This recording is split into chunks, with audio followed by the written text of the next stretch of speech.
नमस्कार, किसान समाचार में आपका स्वागत है। मैं हूं रेशमा आपके साथ। आइए नजर डालते हैं इस वक्त की हेडलाइंस पर। भारत की मेजबानी में हुई बिम्स्टेक के कृषि मंत्रियों की दूसरी बैठक। कृषि मंत्री तोमर ने की अध्यक्षता। कहा, मिलेट को बढ़ावा देने के लिए भारत की पहल में सक्रिय रूप से बने भागीदार। तोमर ने सदस्य देशों से क्षेत्रीय कार्यनीति विकसित करने में सहयोग का किया अनुरोध।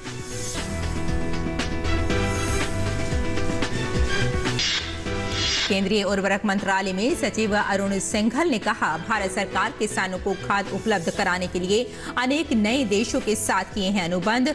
खाद के लिए केंद्र सरकार धनराशि की नहीं पड़ने देगी कमी। खाद के दामों में हुई वृद्धि के बावजूद किसानों पर इसका नहीं पड़ने देगी बोझ।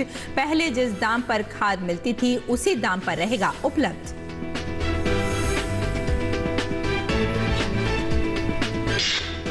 केंद्र सरकार ने मोटे अनाज के निर्यात को बढ़ावा देने के लिए तैयार की कार्य योजना। विदेशों में भारतीय दूतावासों को अनाज की ब्रांडिंग और प्रचार की दी है जिम्मेदारी। संयुक्त राष्ट्र ने 2023 को अंतर्राष्ट्रीय मोटा अनाज वर्ष के रूप में किया है घोषित। भारत मोटे अनाज का प्रमुख उत्पादक देश।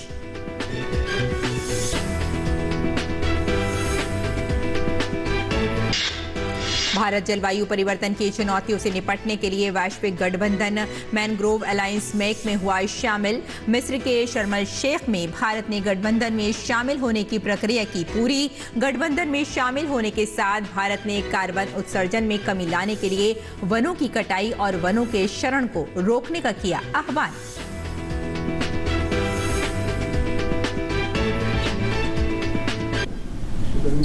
और अब समाचार विस्तार से। बंगाल की खाड़ी बहुक्षेत्रीय तकनीकी एवं आर्थिक सहयोग उपक्रम बिम्स्टेक की दूसरी कृषि मंत्री स्तरीय बैठक भारत की मेजबानी में केंद्रीय कृषि मंत्री नरेंद्र सिंह तोमर की अध्यक्षता में हुई।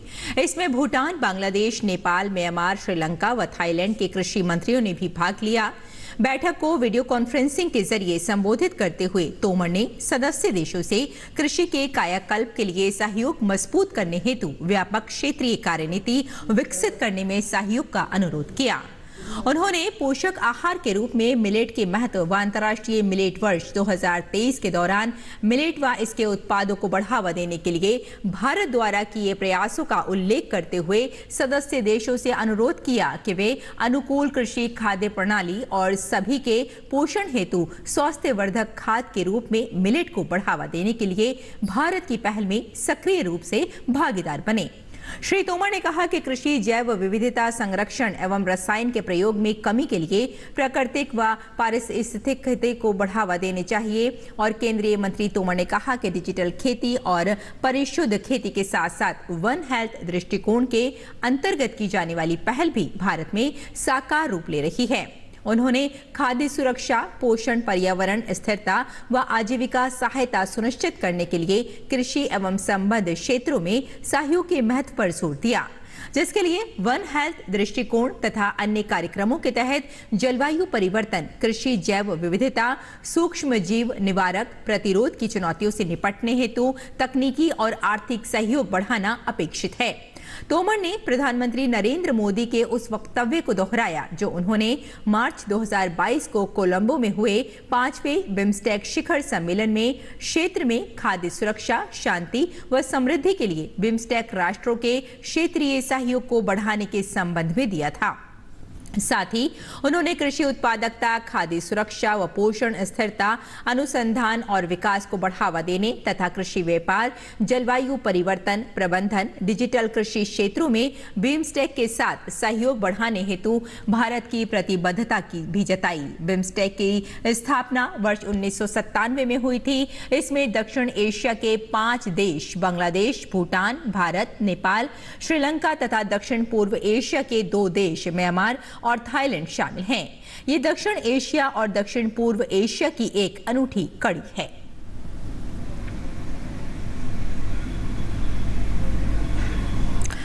साल 2017 से 2022 के बीच पूरी दुनिया में खाद से दाम भले ही दोगुने हो गए हों, देश में किसानों को पहले की ही तरह सस्ते दामों पर खाद उपलब्ध रहेगी और भरपूर मात्रा में उपलब्ध रहेगी। उर्वरक मंत्रालय में सचिव अरुण सिंघल ने डीडी न्यूज संवाददाता अजय मिश्र से खास मुलाकात में बताया कि इस साल के लिए फर्टिलाइजर सब्सिडी पर सरकार का 2 लाख करोड़ से ज्यादा का खर्च होने की उम्मीद है।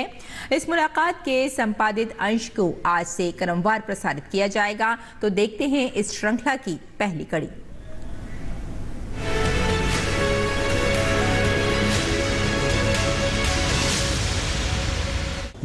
से 2022 की बात करें तो खाद की कीमतें वैश्विक बाजार में दोगुनी हो गई हैं। इसका असर क्या है भारत के बाजार पर, भारत में खाद की उपलब्धता पर? हमारे साथ बहुत ही खास मेहमान हैं। इस पूरे सेक्टर को समझने के लिए जो डिपार्टमेंट ऑफ फर्टिलाइजर के सचिव हैं श्री अरुण सिंघल जी, बहुत धन्यवाद सर वक्त निकालने के लिए दूरदर्शन समाचार पर। सबसे पहले आपसे हम यही समझना चाहेंगे, इस मुश्किल परिस्थिति में मैं इसको डिफाइन करना चाहूँगा, कैसे आप देख रहे हैं इस पूरे सेक्टर को अभी अवेलेबिलिटी को लेकर के, अगर हम ओवरव्यू से स्टार्ट करना चाहें इस इंटरव्यू को। अजय जी, पिछले कुछ दिनों में आपने देखा है कि रशिया यूक्रेन का युद्ध हुआ, बहुत सारी जियोपॉलिटिकल सिचुएशन ऐसी पैदा हुई हैं कि खादों की उपलब्धता कम हुई है और खादों की कीमतें बहुत बढ़ी हैं। कीमतें बढ़ने के कारण जो भारत सरकार को पैसा देना पड़ता है खाद के लिए, वो बहुत बढ़ा है। लेकिन चूँकि सरकार का बड़ा दृढ़ संकल्प है कि कुछ भी हो जाए हमें अपने किसानों के लिए उपलब्ध कराना ही है फर्टिलाइज़र, और अच्छे दामों पर, रीजनेबल दाम पे उपलब्ध कराना है। इसलिए जो भी सब्सिडी के ऊपर असर पड़ रहा है, जितना भी खर्चा बढ़ रहा है, उस सब के बावजूद भारत सरकार प्रतिबद्ध है कि किसानों को खाद उपलब्ध कराएगी। और इसीलिए हम लोगों ने कई सारे नए देशों से अनुबंध किए हैं, कई सारे नए स्रोत ढूंढे फर्टिलाइज़र लाने के, अपनी कैपेसिटी को बढ़ाया है, कुछ रिसर्च भी करी है जिससे फर्टिलाइज़र की खपत कम हो, बैलेंस यूज़ ऑफ फर्टिलाइज़र्स की कोशिश करी है। और ये सब करने के बाद जितनी भी धनराशि की आवश्यकता पड़ रही है उतनी धनराशि उपलब्ध कराई जा रही है। बजट में बहुत वृद्धि हुई है, लेकिन ये तय किया, सुनिश्चित किया गया है कि इस वृद्धि का असर किसान भाइयों पे ना पड़े, उनको जिस दाम में पहले फर्टिलाइज़र मिल रही थी उसी दाम में मिले और भरपूर मिले। ये व्यवस्था हम लोग कर रहे हैं। लेकिन सर, असर कितना हुआ है इस, आपने कहा कि अभी वैश्विक बाज़ार में चूँकि हम लोग बहुत सारा जो खाद है उसको आयात भी करते हैं, इंपोर्ट करना पड़ता है, हम पूरी मैन्युफैक्चरिंग नहीं कर पाते हैं अपनी जितनी ज़रूरत है। इसलिए हम आपसे समझना चाह रहे थे कि इस वक्त अवेलेबिलिटी की क्या स्थिति है और वैश्विक बाज़ार में जो उछाल आया है उसका भारत पर कितना असर पड़ा है। अवेलेबिलिटी की स्थिति जो हम लोग करते हैं वो हम लोग एक महीने की प्लानिंग करके चलते हैं। तो नवंबर के महीने में जितनी खाद की आवश्यकता है उससे बहुत ज़्यादा हमारे पास इस समय उपलब्ध है। चाहे यूरिया की बात करें, चाहे डीएपी की बात करें, चाहे म्यूरेट और पोटैश की बात करें या एनपीकेस की बात करें, सभी खाद पर्याप्त मात्रा में पूरे नवंबर महीने के लिए उपलब्ध हैं और लगातार आ भी रही हैं। तो दिसंबर माह की जो रिक्वायरमेंट होगी उसके लिए भी हमारे पास पूरी हो जाएगी रिक्वायरमेंट। और जो रबी का सीज़न होता है इसमें ज़्यादा डिमांड रहती है, अक्टूबर, नवंबर और दिसंबर 3 ही महीनों में रहती है। उसमें से भी नवंबर का पीक बीतने के बाद उत्तर प्रदेश में काफ़ी बुआई होती है, तो दिसंबर में केवल उत्तर प्रदेश के एक राज्य में ज़्यादा आवश्यकता पड़ती है, बाकी जगह डिमांड कम होने लगती है। तो जैसा मैंने बताया कि नवंबर की और दिसंबर तक की प्लानिंग हम लोग की पूरी है, खाद उपलब्ध है। जब दिसंबर ख़त्म हो जाएगा उसके बाद जो हम पे 3 महीने का समय होगा खरीफ से पहले, उस समय हम लोग स्टॉकिंग करते हैं कि हम और खाद ला के इकट्ठी करते हैं ताकि खरीफ में दिक्कत ना हो। जहाँ तक रबी की बात है, पूरी खाद उपलब्ध है और उससे बड़ी आसानी से हम लोग सब किसानों को उपलब्ध करा पाएंगे। सर, आपने शुरुआत में कहा कि किसानों पर कोई असर नहीं पड़ेगा जी, लेकिन मुझे याद आता है कि पिछले साल का जो बजट था, correct me if I am wrong, शायद 80,000 करोड़ रुपए का बजट वित्त मंत्री ने किया था, लेकिन उसको काफ़ी ज़्यादा बढ़ाना पड़ा, वो 1,40,000 करोड़ तक शायद पहुंचा। इस साल की क्या स्थिति है, आप लोगों का क्या आकलन है? इस साल तो काफ़ी बड़ा है, जैसा मैंने कहा। तो हम लोगों को उम्मीद है कि 2 लाख करोड़ से ऊपर का बजट होगा। हम लोगों ने मांग करी है और अभी तक मुझे ये बताते हुए खुशी है कि जितना भी पैसा हमने मांगा है वित्त विभाग ने सारी संसाधनों के अभाव के बावजूद पूरा उपलब्ध कराया है। तो अभी तक फर्टिलाइज़र के लिए पैसे की कमी बिल्कुल नहीं होने दी गई। हालांकि इस बार जो टोटल बजट होगा ये 2 लाख करोड़ से ऊपर चले जाने का अनुमान है।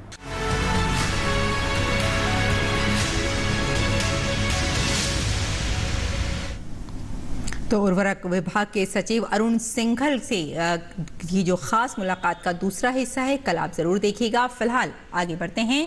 केंद्र सरकार ने मोटे अनाज के निर्यात को बढ़ावा देने के लिए एक कार्य योजना तैयार की है। सरकार ने दुनिया भर में मोटे अनाज के निर्यात और प्रचार के लिए 16 अंतर्राष्ट्रीय व्यापार एक्सपो और क्रेता विक्रेता सम्मेलन में निर्यातकों, किसानों और व्यापारियों की भागीदारी के लिए ये योजना बनाई है। योजना के अनुसार विदेशों में भारतीय दूतावासों की अनाज की ब्रांडिंग और प्रचार की जिम्मेदारी दी है। इसमें संभावित खरीदारों जैसे डिपार्टमेंटल स्टोर्स, सुपरमार्केट्स और हाइपर मार्केट्स की पहचान करना, जिससे व्यापारिक बैठकें और समझौते किए जा सके। भारतीय मोटे अनाज को बढ़ावा देने के हिस्से के रूप में कृषि और प्रसंस्कृत खाद्य उत्पाद निर्यात विकास प्राधिकरण ने विभिन्न वैश्विक प्लेटफॉर्मों पर मोटे अनाज और इसके मूल्यवर्धित उत्पादों को प्रदर्शित करने की योजना बनाई है। संयुक्त राष्ट्र ने 2023 को अंतर्राष्ट्रीय मोटा अनाज वर्ष के रूप में घोषित किया है। भारत मोटे अनाज का प्रमुख उत्पादक है। वैश्विक उत्पादन में भारत की लगभग 41% की अनुमानित हिस्सेदारी है। देश में 2021-22 में मोटे अनाज के उत्पादन में 27% की वृद्धि भी दर्ज की है। देश में राजस्थान, महाराष्ट्र, कर्नाटक, गुजरात और मध्य प्रदेश शीर्ष 5 मोटे अनाज के उत्पादक हैं। अनुमान है कि मोटे अनाज का बाजार 9 अरब डॉलर से बढ़कर 2025 तक 12 अरब डॉलर हो जाएगा। भारत जलवायु परिवर्तन की चुनौतियों से निपटने के लिए वन और वनस्पतियों के संरक्षण से संबंधित वैश्विक गठबंधन मैनग्रोव अलायंस मेक में शामिल हो गया है। मिस्र के शर्म अल शेख में आयोजित पार्टियों के सम्मेलन कोप 27 के सत्र में भारत ने गठबंधन में शामिल होने की प्रक्रिया पूरी की। गठबंधन में शामिल होने के साथ भारत ने कार्बन उत्सर्जन में कमी लाने के लिए वनों की कटाई और वनों के शरण को रोकने का आह्वान किया। केंद्रीय पर्यावरण मंत्री भूपेंद्र यादव ने इस अवसर पर कहा कि मैनग्रोव में वायुमंडल में ग्रीन हाउस गैसों की सघनता को कम करने की जबरदस्त क्षमता है। उन्होंने कहा कि अध्ययनों से पता चलता है कि मैनग्रोव वन उष्णकटिबंधीय वनों की तुलना में 4 से 5 गुना अधिक कार्बन उत्सर्जन को अवशोषित कर सकते हैं। मेक एक अंतर सरकारी गठबंधन है जो मैनग्रोव पारिस्थितिकी तंत्र के संरक्षण की दिशा में तेजी से प्रगति का प्रयास कर रहा है। भारत मेक में शामिल होने वाले पहले 5 देशों ऑस्ट्रेलिया, जापान, स्पेन और श्रीलंका में से एक है। मेक का उद्देश्य जलवायु परिवर्तन की चुनौतियों से निपटने के लिए मैनग्रोव वनों की भूमिका के बारे में वैश्विक जागरूकता बढ़ाना है।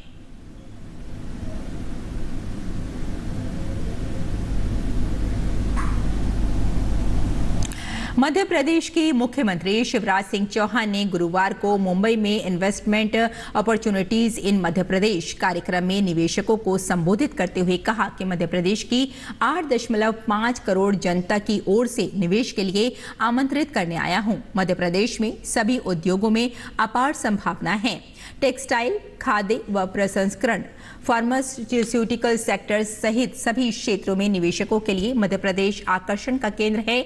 चौहान ने कहा कि मध्य प्रदेश में संचित क्षेत्र 7.5 लाख हेक्टेयर था, जिसे बढ़ाकर हमने 45 लाख हेक्टेयर कर दिया है। आने वाले 3 वर्षों में संचित क्षेत्र 65 लाख हेक्टेयर होगा। यहाँ पिछले 15 वर्षों में प्रति व्यक्ति आय 30,000 से बढ़कर 1,37,000 रुपए हुई है। यहाँ बेरोजगारी की दर देश की सबसे कम 0.8% है। मध्य प्रदेश के खाद्य एवं नागरिक आपूर्ति मंत्री ने बताया कि खाद्यान्न वितरण में पारदर्शिता और बिचौलिए ठेकेदारों पर अंकुश लगाने के लिए मुख्यमंत्री युवा अनूदूत योजना को मंत्री परिषद द्वारा स्वीकृति प्रदान की गई है। इस योजना में स्थानीय युवाओं को केंद्र से पीडीएस शॉप तक परिवहन के लिए शासन द्वारा बैंक ऋण उपलब्ध कराकर वाहन उपलब्ध कराए जाएंगे। शासन द्वारा प्रति वाहन 1.25 लाख रुपए के अनुदान के मान से 888 वाहनों पर 11 करोड़ 10 लाख रुपए अनुदान के रूप में भुगतान किए जाएंगे। खाद्य मंत्री ने गुरुवार को बताया कि राशन केंद्रों से राशन परिवहन कर उचित मूल्य दुकान तक पहुंचाने के लिए स्थानीय बेरोजगार युवाओं को रोजगार देने के लिए 7.5 मीट्रिक टन क्षमता के अधिकतम 25 लाख रुपए कीमत का वाहन दिलवाया जाएगा। इससे अधिक राशि का वाहन क्रय करने पर हितग्राही को शेष राशि का भुगतान करना होगा।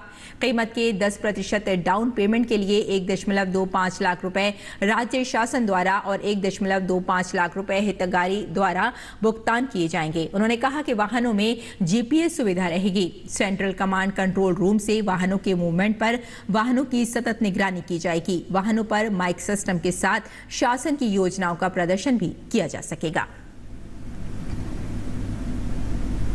और हरियाणा में किसानों की आय बढ़ाने और फसल उत्पादन के दौरान होने वाले जोखिमों को कम करने के लिए हरियाणा सरकार द्वारा विभिन्न स्तर पर गंभीरता से प्रयास किए जा रहे हैं। इसी उद्देश्य से किसानों को कम पानी लागत से बेहतर व ज्यादा पैदावार लेने के लिए सूक्ष्म सिंचाई योजना के तहत 85% तक सब्सिडी प्रदान की जा रही है। इस योजना के माध्यम से किसान खेत में पानी खड़ा होने, खेत में पानी के असमान वितरण, उर्वरक उपयोग दक्षता को कम करने जैसे नुकसानों से अपनी फसल को बचाकर अधिक से अधिक पैदावार ले सकते हैं। हरियाणा सरकार ने किसानों को कृषि से संबंधित सिंचाई के नए आधुनिक तकनीकी साधन प्राप्त करने के लिए सूक्ष्म सिंचाई योजना शुरू की है। इसमें मिनी स्प्रिंकल पर 85% तक सब्सिडी का प्रावधान भी है। इसके अलावा योजना के तहत पुराने कुओं का जीर्णोद्धार, टिब्बे पर सूक्ष्म सिंचाई व्यवस्था तथा खेती योग्य भूमि को 100% पानी के बेहतर प्रबंधन की व्यवस्था भी की जा सकती है। मिकाडा हरियाणा के जिला गुरुग्राम के एसडीओ ने बताया कि सूक्ष्म सिंचाई योजना का लाभ लेने के इच्छुक किसान को पोर्टल पर जाकर किसान लॉगिन कर विकल्प पर क्लिक करना होगा। इसके उपरांत किसान को स्वयं को रजिस्टर्ड करने के लिए अपना मोबाइल नंबर व उस पर प्राप्त ओटीपी दर्ज करना होगा। उन्होंने बताया कि इसमें शर्त यह है कि आवेदनकर्ता किसान ने इससे पूर्व में सिंचाई योजना से संबंधित सब्सिडी का लाभ न लिया हो।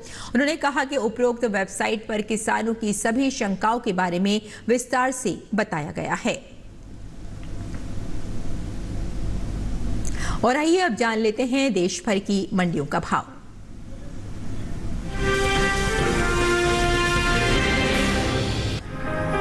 कृषि उपज मंडियों में इन दिनों कपास की आवक सामान्य है। गुरुवार को गुजरात और राजस्थान की ज्यादातर मंडियों में कपास बिकवाली के लिए पहुंची। वहीं बात इसके हाजिर भाव की करें तो 10 नवंबर को मोरबी और गोलूवाला मंडी में कपास के सौदे मजबूती के साथ हुए। वहीं विजयनगर और सूरतगढ़ मंडी में कपास के भाव में नरमी देखने को मिली, जबकि जम्बूसर मंडी में कोई बदलाव नहीं हुआ। एगमार्क नेट के अनुसार गुजरात की मोरबी मंडी में 9 नवंबर को कपास का भाव रहा 8,795 रुपए। 10 नवंबर को इसके भाव में 105 रुपए की तेजी आई और भाव जा पहुंचा 8,900 रुपए पर। राज्य की जम्बूसर मंडी में बीते 2 दिनों के दौरान कपास का भाव स्थिर रहा। यहां 9 और 10 नवंबर को कपास 8,000 रुपए पर बिकी। राजस्थान की विजयनगर मंडी में इस दौरान कपास के सौदों में नरमी के साथ कारोबार हुआ। यहां 9 नवंबर को कपास का भाव था 8,650 रुपए। 10 नवंबर को इसके सौदे 150 रुपए लुढ़क कर 8,500 रुपए पर हुए, जबकि राज्य की गोलूवाला मंडी में कपास के भाव में बढ़त देखने को मिली। यहां 9 नवंबर को कपास का भाव रहा 8,820 रुपए। 10 नवंबर को कपास 210 रुपए उछलकर 9,030 रुपए हो गई। हालांकि सूरतगढ़ मंडी में 9 नवंबर को कपास का भाव था 8,805 रुपए। 10 नवंबर को इसके सौदों में 5 रुपए की गिरावट आई और भाव हो गया 8,800 रुपए। बात कपास की पैदावार की करें तो घरेलू स्तर पर देश में इस साल कपास की उपज में बढ़त देखने को मिल सकती है। साल 2022-23 के दौरान कपास की पैदावार में 29,87,000 गांठ की बढ़ोतरी दर्ज की जा सकती है, जिसका असर कपास के बाजार भाव पर पड़ सकता है। कृषि मंत्रालय के पहले अग्रिम अनुमान के मुताबिक कपास की उपज साल 2022-23 के दौरान 3,41,90,000 गांठ होने का अनुमान है।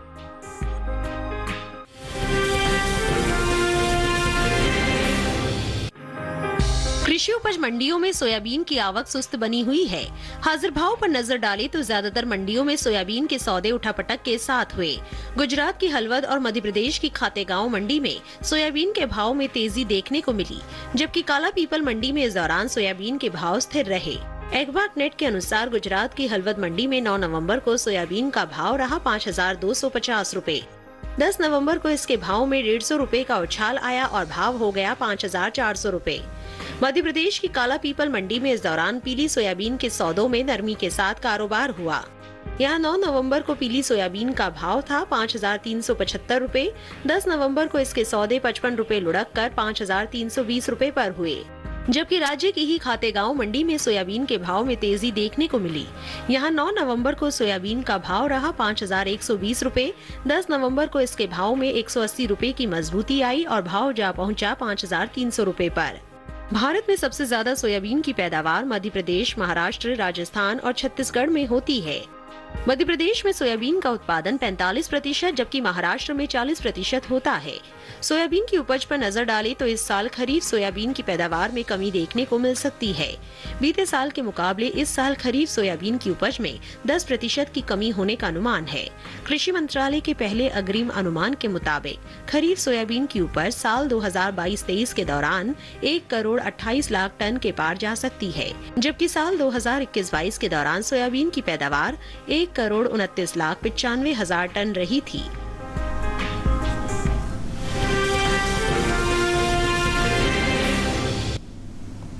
और आइए अब जानते हैं कि किसान इस मौसम में कैसे रखें अपनी खेती का ख्याल।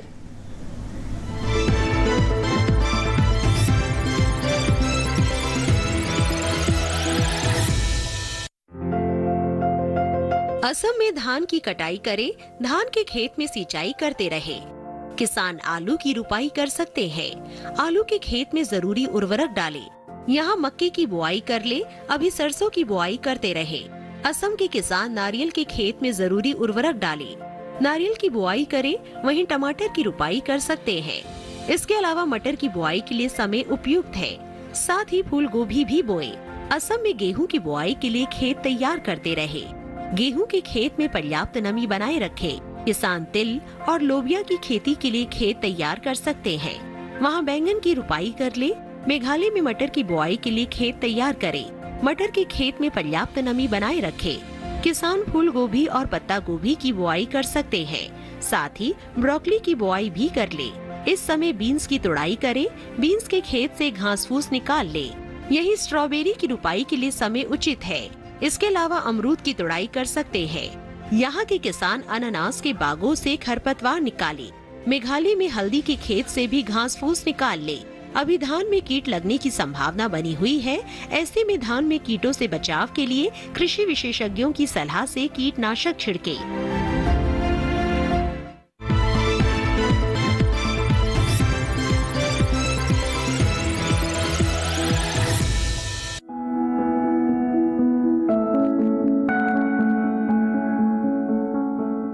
गाजर की खेती के लिए बलुई दोमट और दोमट मिट्टी सबसे अधिक ठीक रहती है।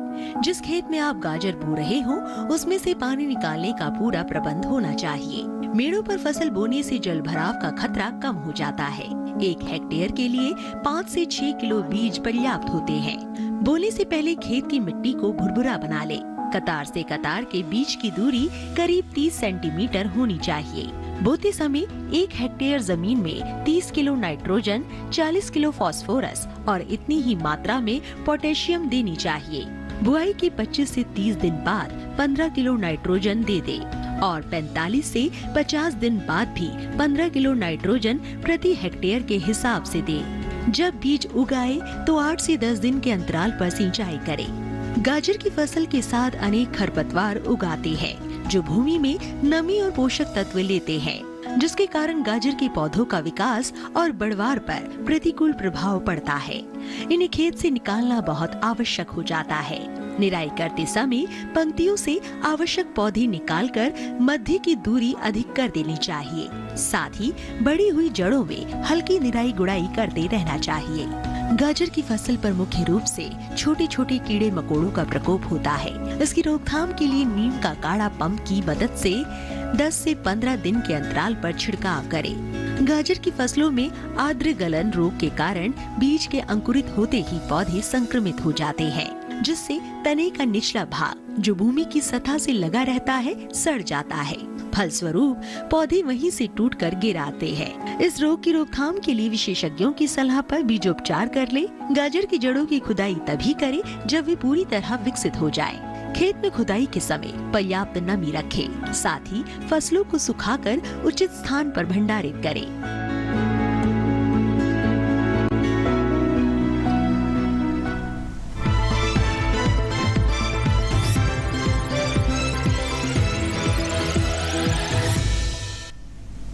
और आइए अब नजर डाल लेते हैं कुछ और महत्वपूर्ण खबरों पर। खास खबर में प्रधानमंत्री मोदी ने बेंगलुरु में केम्पेगौड़ा अंतर्राष्ट्रीय हवाई अड्डे के टर्मिनल 2 का उद्घाटन किया। टर्मिनल 2 को 5,000 करोड़ रुपए की लागत से बनाया गया है। टर्मिनल के बनने से हवाई अड्डे की यात्री क्षमता दोगुनी हो गई है। अब यहां से 5 से 6 करोड़ यात्री प्रति वर्ष आवाजाही कर सकेंगे। प्रधानमंत्री नरेंद्र मोदी ने आज कर्नाटक के बेंगलुरु के KSR रेलवे स्टेशन पर वंदे भारत एक्सप्रेस को हरी झंडी दिखाई। ये देश की 5वीं जबकि दक्षिण भारत की पहली वंदे भारत एक्सप्रेस ट्रेन है। इस ट्रेन के जरिए चेन्नई के औद्योगिक केंद्र और बेंगलुरु के टेक और स्टार्टअप हब और प्रसिद्ध पर्यटन शहर मैसूर के बीच कनेक्टिविटी बढ़ने की उम्मीद है। प्रधानमंत्री ने भारत गौरव काशी यात्रा ट्रेन को भी हरी झंडी दिखाई। भारत गौरव योजना के तहत इस ट्रेन के चलने वाला कर्नाटक पहला राज्य है जिसमें कर्नाटक सरकार और रेल मंत्रालय मिलकर कर्नाटक से तीर्थ यात्रियों को काशी भेजने के लिए काम कर रहे हैं। जम्मू कश्मीर में शोपियां के कापरेन इलाके में हुए मुठभेड़ में जैश-ए-मोहम्मद का एक आतंकवादी मारा गया है जिसकी पहचान कामरान भाई उर्फ अनीस के रूप में हुई है। कामरान कुलगाम शोपियां इलाके में सक्रिय था। निर्वाचन आयोग ने हिमाचल प्रदेश और गुजरात विधानसभा चुनाव से जुड़े किसी भी तरह के एग्जिट पोल पर 12 नवंबर की सुबह 8 बजे से 5 दिसंबर की शाम 5:30 तक प्रतिबंध लगा दिया है। हिमाचल प्रदेश और गुजरात विधानसभा चुनाव की मतगणना 8 दिसंबर को होगी। राष्ट्रपति द्रौपदी मुर्मू उड़ीसा के दौरे पर हैं। अपने दौरे के दौरान राष्ट्रपति खंडगिरी स्थित तपोवन स्कूल में एक कार्यक्रम में शामिल हुई। इस दौरान उन्होंने स्कूल के बच्चों के साथ संवाद भी किया। इस दौरान केंद्रीय शिक्षा मंत्री धर्मेंद्र प्रधान भी मौजूद रहे। दिल्ली इंटरनेशनल एयरपोर्ट लिमिटेड ने कम दृश्यता के कारण यात्रियों के लिए एडवाइजरी जारी की है जिसके अनुसार सभी यात्रियों से अपनी हवाई यात्रा से पहले फ्लाइट की अपडेटेड जानकारी लेने की अपील की गई है। दिल्ली में आसमान में कोहरे की चादर छाने से विजिबिलिटी कम हो गई है। तो किसान समाचार में फिलहाल इतना ही। अनुमति दें। नमस्कार।